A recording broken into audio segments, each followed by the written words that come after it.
Hello, this is Brett Cutler, creator of Pressure. I'm going to talk today about why I would do such a thing and how I did it.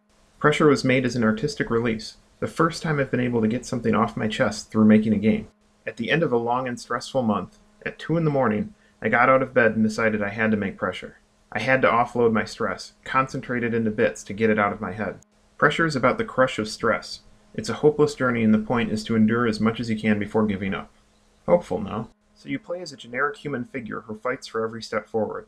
I had recently seen Bennett Foddy's Quap, and it felt right to bring the awkwardly press buttons mechanic to a game about difficult progress. I quickly ran into hardware limitations. I can only reliably count on 2 alphabetic keys to register simultaneously. I brought in the arrow keys to compensate, and it gave me a pat head rub tummy style that worked better. As the player steps forward, the wall of red descends.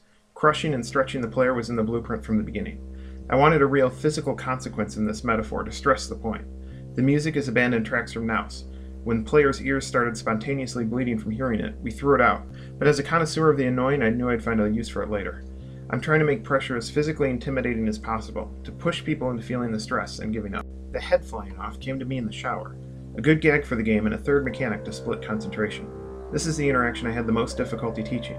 The player is supposed to hold space, but I added a delay before the head flies away if it is released, so that a player letting go of the letter keys in space at the same time could still step forward.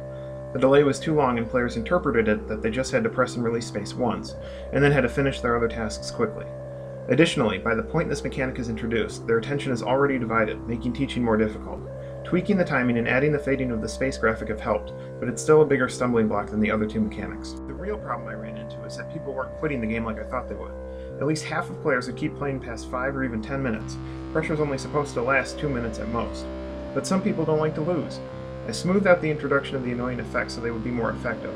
I started emphasizing the constant instruction to give up, and crucially I added a geometric difficulty curve so that the timings got so fast the players obviously stuck. As I added improvements, I saw a larger and larger proportion of players experiencing pressure as intended, but I never broke past the remaining 20% of players who stubbornly refused to give up no matter what. I had one player tell me that they would even kill the program from the task manager before they would give up. But I'm willing to accept these holdouts rather than institute more fundamental changes in the way Pressure works to convert them. I don't want to weaken the core experience to satisfy a minority.